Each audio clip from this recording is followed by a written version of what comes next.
Today is step 2 of the Westside Garden transformation. We are installing the anchor plants around the Pondless Waterfall. Welcome to a very exciting day here in our Zone 6A upstate New York garden. We are going to be adding the anchor plants to the Westside Garden. As you can see behind us, the Pondless Waterfall installation has been a gigantic, amazing success. But now is time to begin adding the anchors, the really strong tree and evergreen plants that are going to be the foundation of the planting to come. You can see we have been playing with placement. We had quite a bit of fun just popping things in and seeing what looks good where. And we've pretty much settled on the general gist of where things are going to go. This Arctic Jade, Japanese maple, I mean, look at the color on this. That is a stunning specimen. It's glowing with this really great, I would say it's like somewhere between green and chartreuse, not like a true chartreuse. Perhaps jade? Kind of a jade color. It's in a 20-gallon box. Yeah, so that is going to be today's challenge. We're going to be removing the box, obviously. And we did successfully lift it by ourselves a little bit. And by that, I mean we nudged it. So we do have to get the box off and get it into a hole. That's probably the only hard part of today. I know, and I'm interested. I mean, we know that there are some mechanics for the waterfall that are happening kind of in this area. So I'm interested when we dig, if we're going to have to make adjustments or if we're going to luck out and it's going to be able to fit in right there. One good thing is that a lot of this soil was recently displaced and because they dug up here and popped it up here. So it should be very easy digging. That is good news. That's going to be good news. And then we'll be amending the plant holes and talking through a little bit of the process of why we're putting things where they're going. I think we should get started. I'm really hopeful that this is going to be smooth digging right here because this is the perfect spot for this tree. I like that it has this bright color against the fence that's also very different from the evergreens and birch leaves behind it. But not only that, Christopher, if you back up, look at what is kind of its companion plant over here to my left. This is the prairie fire crabapple tree. And this dark foliage combo with the bright pink flowers and this bright foliage combo, I just think it's going to be amazing. That's going to be absolutely stunning. And now when we're placing big trees like this, I'm going to look around and I want to make sure that this tree is not perfectly lined up with any other tree in the space. So it's just off from the prairie fire crabapple. It's not lined up directly with anything behind it because you want to have that movement in your garden as you're walking through the space. So nothing's perfectly lined up unless you want that formal effect with like a boxwood or something like that. Or if you're doing a hedge or something similar. All right, I'm thinking if I pull this back, kind of gently start digging to see where the mechanics of the waterfall are. And if we're in the clear, we'll dig in. We dive in. But I'm happy with this angle. Do you think we need, I think this is, the front is facing the front. The front is facing the front and it does look really good from all angles. This is one tree we played with quite a bit. You can see that it kind of, I don't want to say it leans, but there's definitely a natural back to it. Yeah. So we popped that side up against the fence. Now, we don't deal with boxes very often when we're gardening. So we're going to be dealing with one. I have 2 right-handed gloves. So let me just borrow your gloves for a second. So we did bring a crowbar to work on it. I know that it's wrapped in a little bit of, there's a plastic wrap around it. We'll have to cut.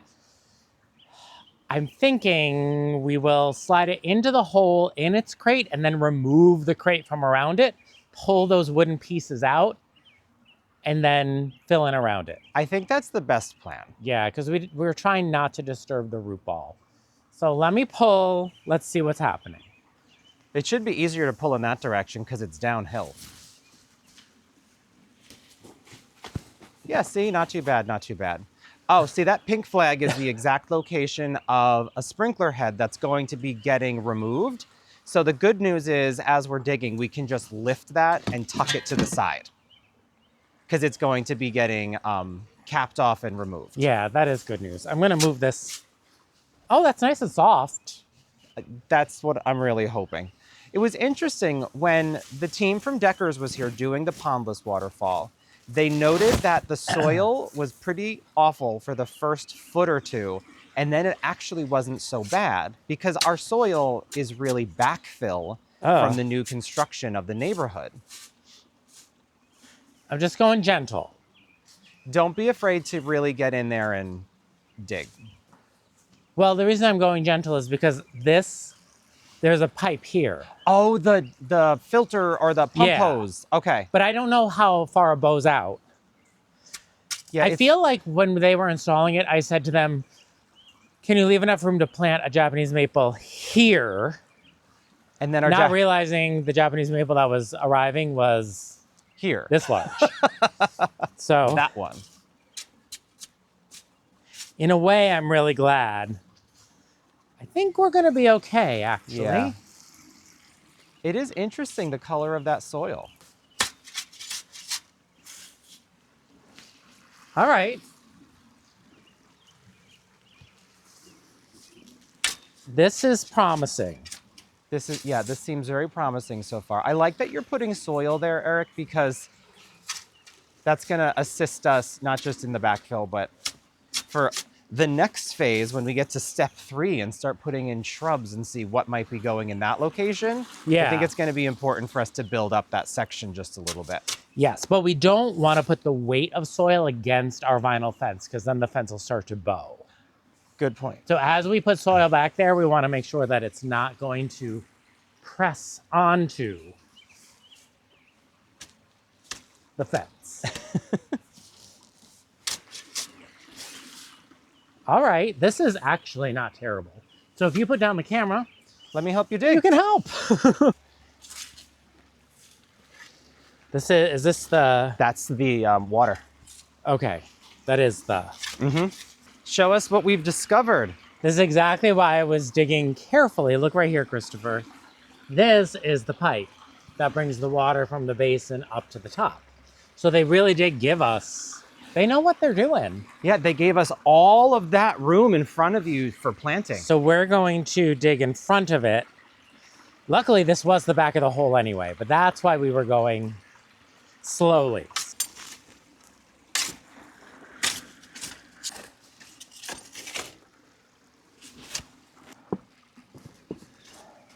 So this edge is what has to be the deepest, obviously. Right. We need it like a crowbar and a couple inches deep from this here. So yeah, a couple more inches there. And we want it like a little high. Right. Now the worst thing to do is for this to be too deep, because there's no way we're getting this back out after we put it in. That's very true. So we're gonna do some more measuring to double check. So we want to plant it a little bit high because things will settle as time goes. We have water, we have soil that retains moisture, Yep. but we're also going to top dress with compost, and we never want to bury the root flare of the plant. The other thing that's interesting when you look in this hole is you can see the original soil, then the layer of compost from the limelight hydrangea hedge, and then the soil they dug out of this to put here.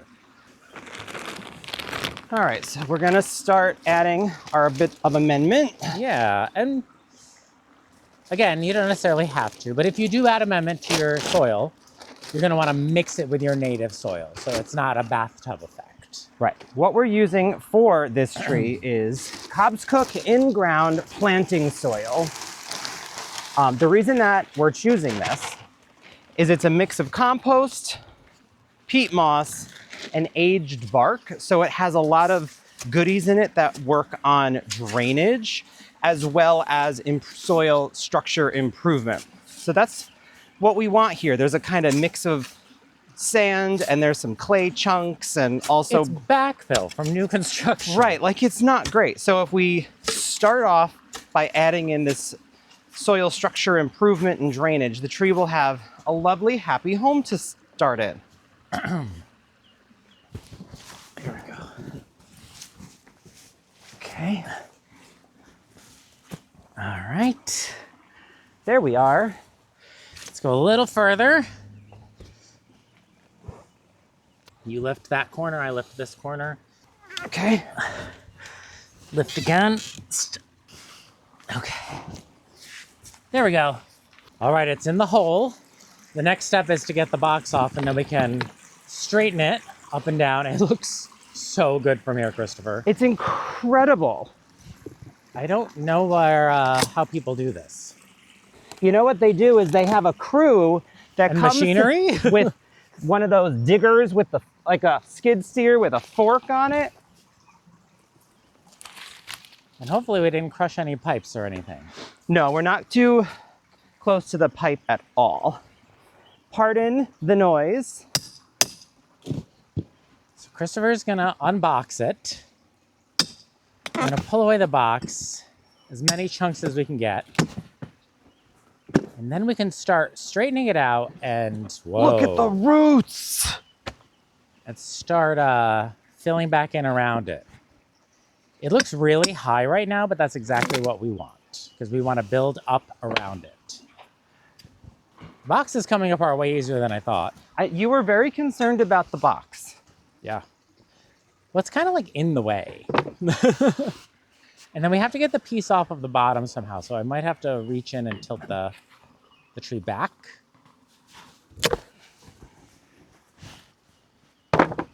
You're doing great.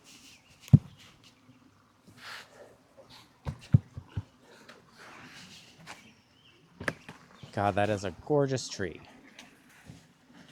So if I tilt the tree backwards, are you going to be able to reach under and get as much off as possible?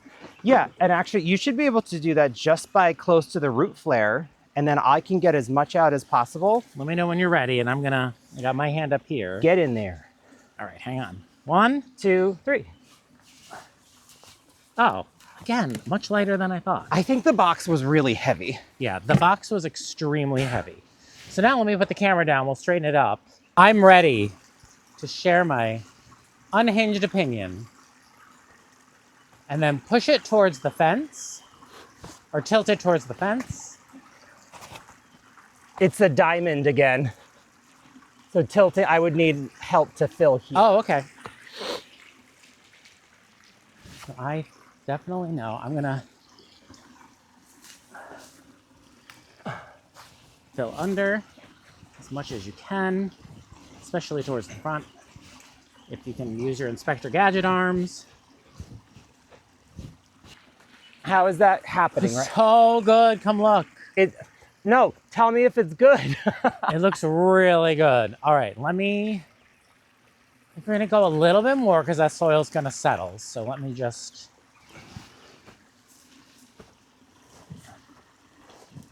And then if you change positions and go towards the front of the tree. I see. I'm gonna do a little tilting. Okay.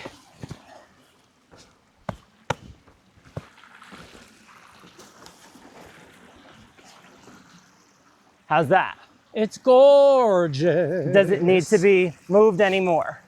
I don't think so, but I would love for you to come check.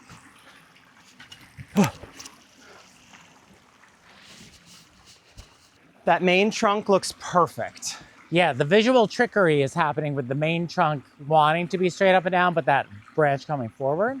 It's perfect. Holy smokes. Let's backfill. Let's backfill.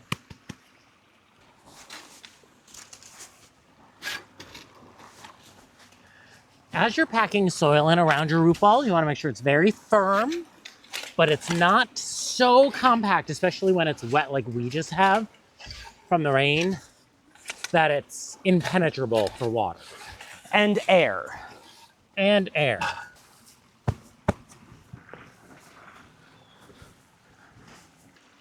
That's really cool.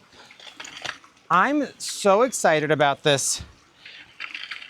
When talking about an anchor point, like something that really is the strong focal point of a garden space, you kind of can't beat a massive Japanese maple. It's true. Now to water it in, what we will do is just pull our hose out and leave it on a very slow trickle.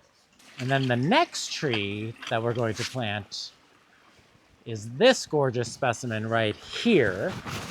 That is an ice dragon. Christopher, I cannot believe how good it looks. I'm blown away. I was a little worried, you know, whenever you get a plant in a big container like that, when you put it in the ground, sometimes it just shrinks so much visually. This didn't shrink. Nope, not at all. Still looks fantastic. The cool thing about Arctic Jade and Ice Dragon, they're both from the Jack Frost collection that Isley put together. They are hybrids between a Japanese maple and a Korean maple, which gives them a little bit of extra hardiness. And even though we are now a 6A, it's nice to have that extra bonus because we have those cold winds in the wintertime. Those are hardy down to zone 4. Oh, it's so good. Ice Dragon's gonna be the weeping habit. It gets 10 feet tall and 15 feet wide, where Arctic Jade is much more of that arching vase shape that's so beautiful. This is gonna be an easier one to plant because it's lighter, trickier to dig the hole because it's in the pocket. Yeah, I'm interested, again, to see what we find when we dig. So let me put down the camera and let's cautiously start digging this hole and then excitedly plant the tree. Love it. So we will lift towards you and put it right there. There you go. And so we're thinking right here. Yes. Right? That's the All spot. right, let me grab my shovel. Square marks the spot. And then I just realized we're gonna have to add drip. Not today. Not today. This is plenty of labor today. Okay, there's a cord right here for lighting. All right, good to know. And that's good because I know the cord was on the outside of the liner. So if we use that as our line. Yeah, do we have an extra landscape staple? I'll pin it to the side. I feel like we always have a landscape staple just randomly laying on the ground. Right. Oh, the mailbox. There's probably one in there. Oh, yeah. All right. Do not cut the line to the light. Oh, also what was funny is we shared our video with the pond lit up at night. And immediately Deckers messaged and they were like, oh, we're missing a light in that middle section. But it turns out when we planted our flag grass, Covered it up. we covered it up. So we were not missing a light. We, user error, had planted in the wrong spot. One of our thought processes and thinking about what's going directly around the pond due to limited mobility around here is low maintenance. Yep. So we're not putting things like roses that need to be deadheaded or hydrangeas that need to be cut back. So the things back here at least, because we really want to not have to come up here. It's a little precarious. Again, I'm mixing in the amendment. I think we can take this box off here and then just pop it in the hole. Same. The root ball was nice and put together. Now we know how firm the root ball is.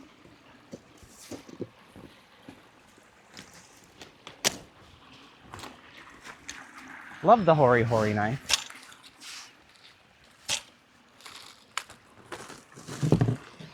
This hole is gonna be like barely big enough, but I think it's gonna work.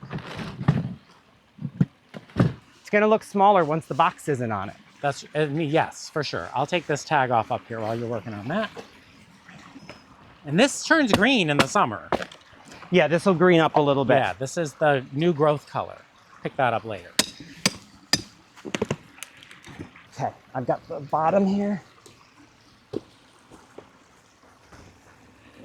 Ooh, my head. Ah, I'm stuck. Help. No. Wait, how can I help? I just need you to let me fall back to you. Don't fall. Okay, but don't sit on the nails. There was a nail coming out of the board. I was afraid to sit back. Wait a second, it's perfect. Is it where we want it? Wow. I mean, that is the most straight up and down you're ever gonna see a trunk. Look at that. And we made sure this is not lined up directly with the Arctic Jade because we want that jumping around of the visuals. So it looks as natural as you can make it. As natural as you can make something unnatural look. Hyper natural. I think we did a very good job with our distance from the liner. Yep. Right behind you is another half bag of Cobscook soil. And that'll help fill in this spot.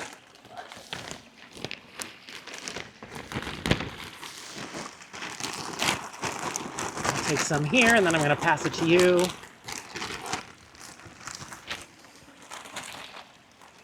We want to make sure the roof layer is exposed, which it is. You know, it's so funny, Eric. I'm just looking at this spot as you smooth it out. I could just see, a juga right there, tucked in, or some other shade perennial that has a bold leaf. Not Virginia, maybe Brunnera with that contrast up against these cut leaves. Oh, that's a contrast. I don't know. That might be a visual That might assault. be too much. That could be an assault. A really dark green, non-variegated, small leaf hosta, like the mouse ears kinds. Yes, or even like a dark reddish purple coral bell. Oh, yes. Because we don't really have any reddish purple in this mix yet because evergreens Don't tend to come in that don't variety. tend to come in that. And we already have a red leaf Japanese maple right behind Christopher, so we didn't want to repeat one here. So we're not settled on this one yet, so I'm going to move it to the side. Yeah, move Dinger over to the side. So Dinger's moving because we're not like 100% sure. So we're leaving the ones we're 100% sure about. So next is, I think, Christopher, Shall want we to get this one in the ground? Why don't we get that one in the ground? Tell us a little bit about why. So this is the Ripplebrook Norway Spruce. It's a weeping, crawling, rippling Norway Spruce that gets about 2 feet tall and 4 feet wide. And right underneath here are kind of the mechanics of the Pondless Waterfall. And the guys at Deckers said, feel free to plant something that weeps and covers this up. They're very comfortable working around plants. They're very familiar with gardens. And we thought this would be the perfect specimen. It has a moderate growth rate, so not too fast, not too slow. But you can see it's already starting to tilt in this direction. So we have 3 choices of where to put it. One, it goes here. I think that's going to cover too much of this feature when it gets mature. Agreed.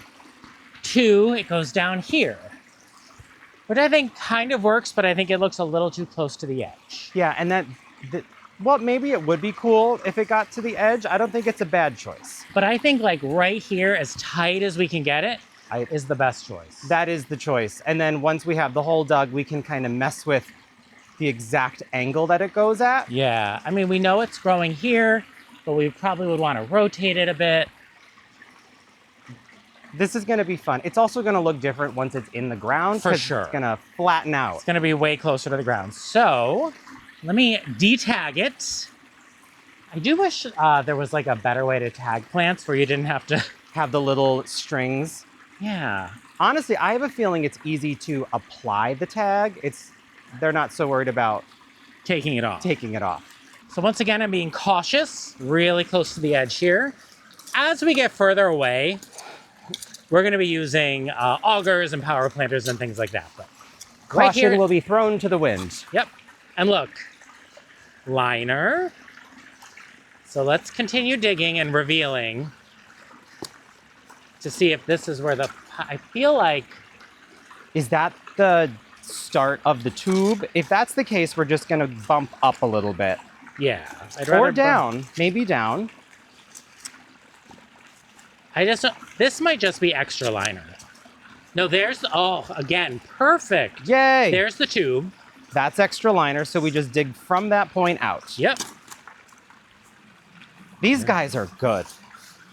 It's like they knew what we were envisioning.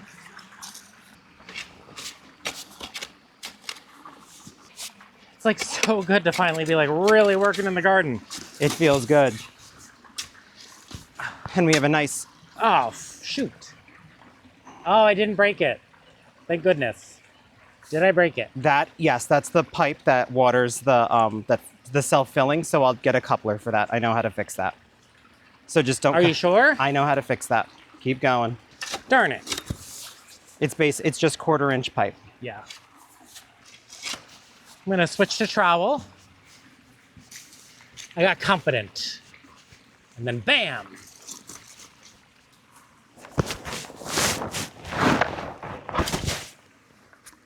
Smells delicious.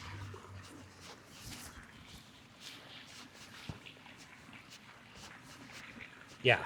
I'll wait till Christopher gets back.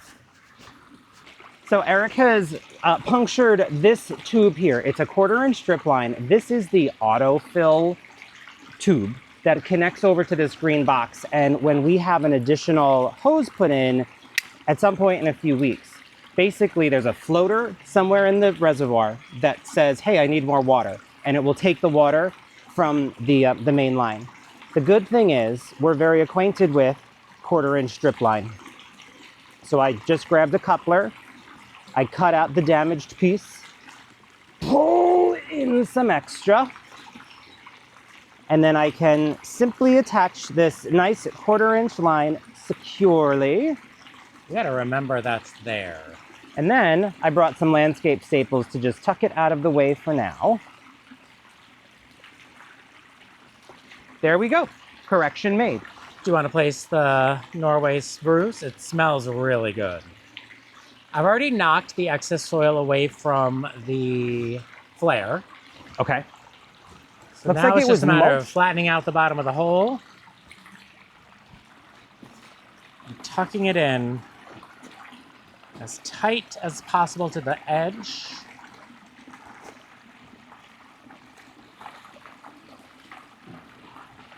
How's that do for you? There's actually more floppage over here too, which is great. There is, but I'm looking at that top piece and which direction that's going the most. I'm thinking... Would we want to... We can train it, I'm sure. Yeah, we could train it to go this way. Maybe a time... I was going to say go the other direction. No, and I then think tilt it.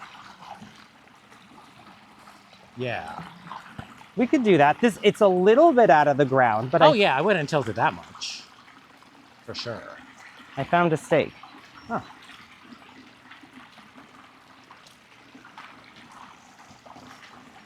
Like this. There you go. Now I think that'll shove it as do. close to the pond as possible. Yep. Without tilting it too much. Yep, it's not tilted very much actually. It's good right there. All right. Could you grab me some Cobscook? It's our junk pile right here. Hopefully I can get it out with one hand.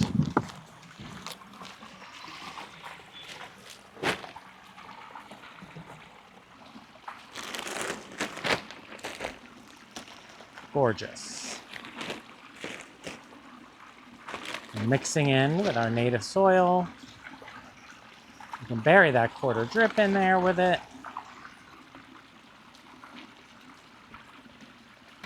There's a nice mix of the mulch that was on the top of the pot, some of our native soil, some Cobscook. Like there's a good blend.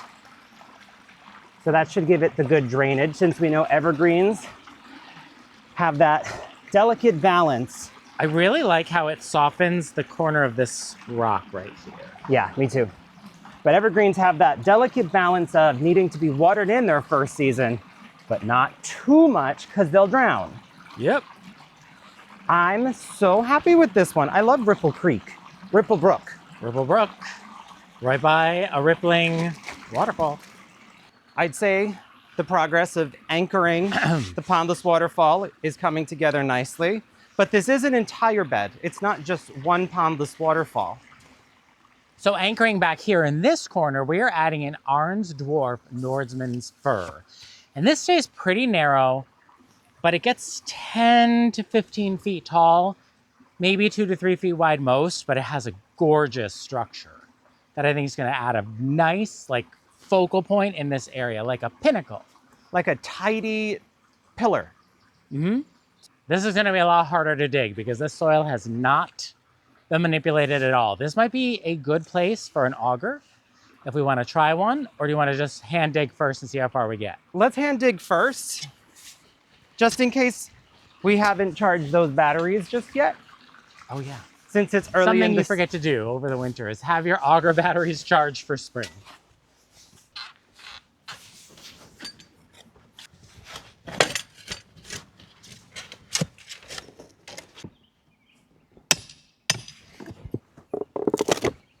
Okay, so we can lift and move it over. I'll lift from here. No front and back, just a little bit crooked. Yeah. Hold it like this, please. Or actually, just, yeah. Got Start it. packing that way because we know it's going to tilt. Also, here's this if you need it. And then let me go check, see if it's straight up and down. Okay. Gorgeous. It can probably tilt towards the east a little bit. Just like an inch. Yeah. You know how some people were like, oh, you got to plant your round tree In square holes. in square holes. Well, this is a square in a round hole. We are now going to add this cute little gemstone hinoki cypress. It grows 1 to 3 inches per year. So all this bright color green right here, that's the new growth for this year. Grows 2 feet high, 1 foot wide, is hardy down to -20, takes sun to partial shade. I thought it would look really cute, tucked in super close here for an evergreen accent. And again, as we're considering it in and amongst the Pondless Waterfall, we don't want it lined up with anything else, and it is not. It's gonna be unto itself between these 2 tiny little rocks, just looking cute like the sorting hat from Harry Potter, doing its thing. I'm obsessed with these little ornamental evergreens. They're so sweet. And knowing that they're not gonna grow, you can use this as sort of a baby anchor. Yep, and look, I'm so glad I was gentle because I came across a light wire, which we're gonna pull out for now and just lift up here.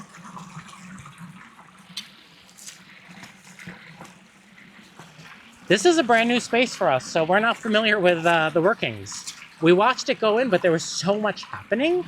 The guys moved so quickly, so efficiently, and really tucked everything right in. They basically did all of this in a day, and then the next morning came back and top dressed with some extra beautiful boulders.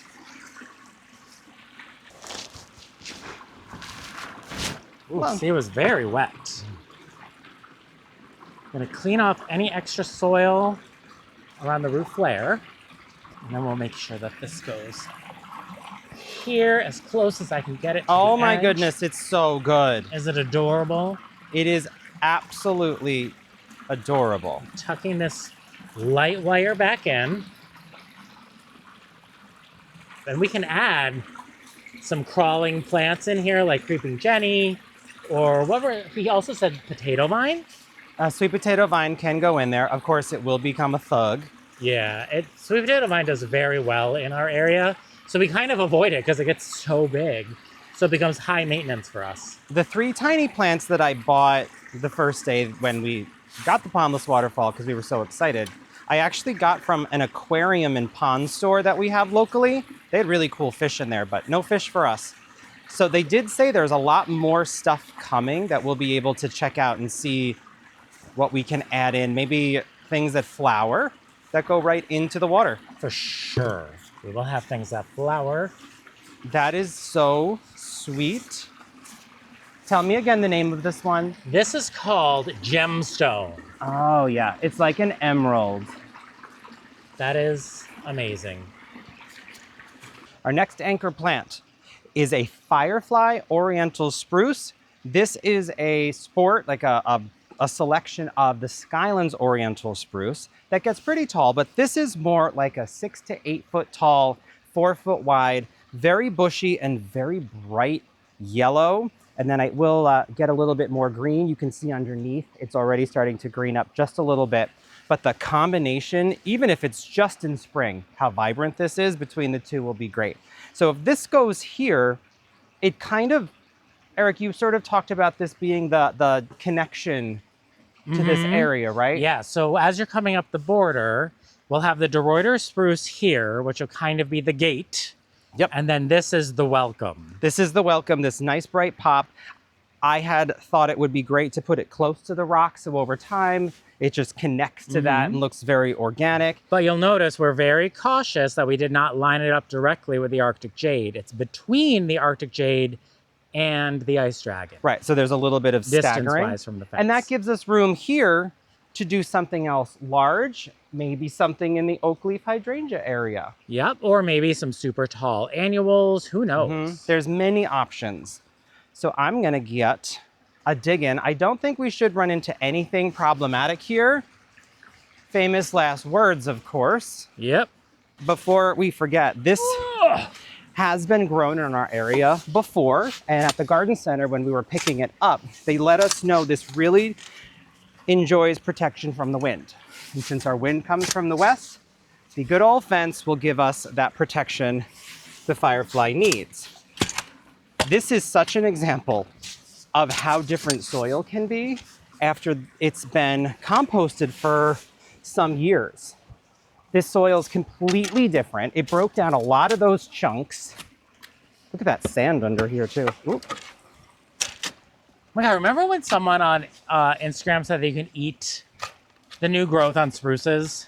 Yeah, And they said it tastes like lemon? eat it. Eat a little one from the inside.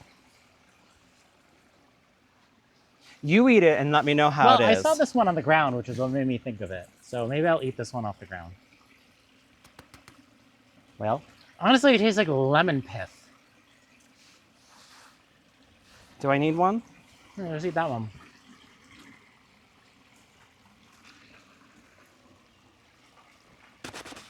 It's a little bit like lemon pith. I mean, I'm not gonna bust out a casserole dish and make some kind of delicious dish with it, but no. I get the lemon pith. Eating new spring growth. There.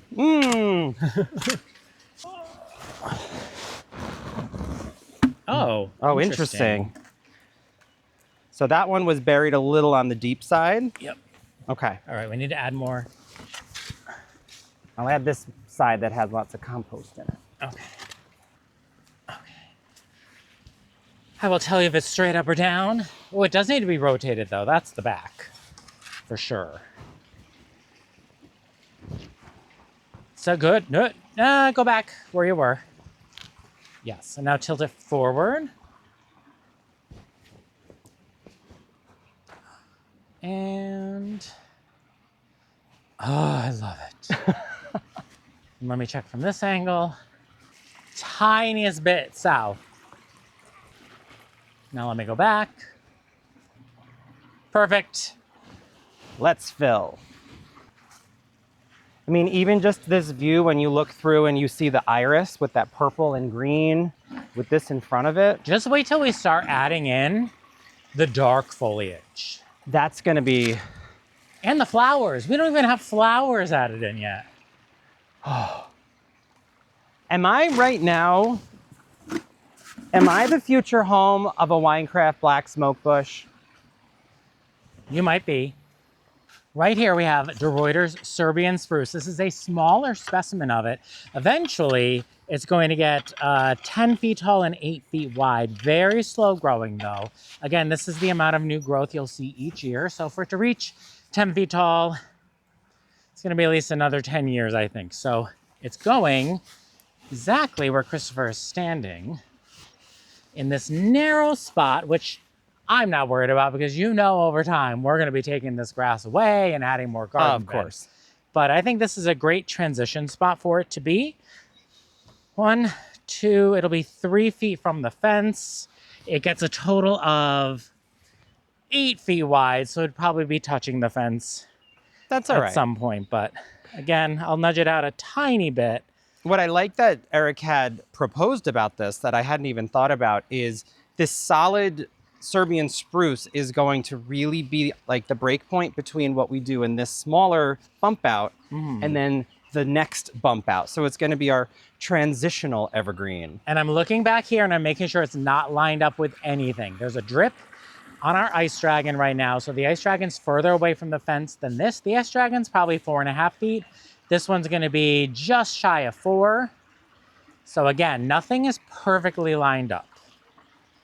And then it's going to rain all week, which is kind of great because everything is being planted at a time where the sun is not too hot, it's not too dry, and they should have absolutely no problem being successful. Oh, that's got good roots. Yeah, this is going to be happy. It has a weed in there too. Do we think that is the front? I do. That's what I was thinking. It's so cute. Is it straight up and down? Do you want to be in charge of telling me? Do you trust yourself? I'm not sure. If you lean it just slightly towards the fence, that is wonderful. Hold there. Then let me move over here. That's really good. Let me look from this angle. This one has a more forgiving structure. It does. So I think it's good to go. All right, I trust you. Wish me luck. Absolutely. What do you think, Eric? I think I am in love with our garden. Can you believe it? And how quickly it all came together. I'm so excited about this combination of evergreens and maples. Let's start right here. Again, this is the Norway Spruce that's going to kind of act as the transition into the Pondless Water feature area of the garden with the Firefly Oriental Spruce, which is a sport of the Oriental Skyland Spruce, right? Yes. Ice Dragon Japanese Maple at the top of the waterfall to add that cascading beauty. Hardy down to zone 4, amazing hardiness. Cute little accent down here with a gemstone Hinoki cypress. We move over to our Weeping Ripplebrook Norway Spruce that's going to grow over and cover these rocks here, which house the mechanics of the fountain inside. But look at the pièce de résistance. The Arctic Jade Japanese Maple, another super hardy Japanese maple. We're so lucky we got this size of a specimen. It's incredible. I'm so thankful for this tree. And I'm really glad we started with this one because that was a beast to plant. That was heavy. And then finally today we ended back here with our Nordmann Fir, a nice narrow focal point. It gets about 10 to 15 feet tall, 2 to 3 feet wide.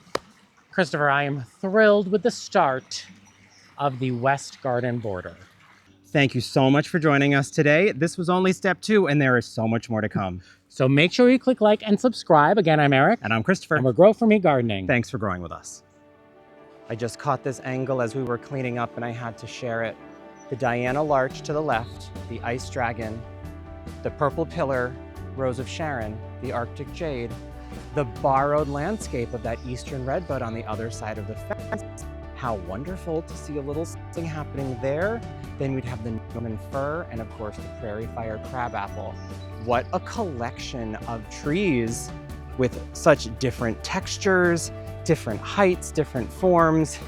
This is exactly what we've been hoping for.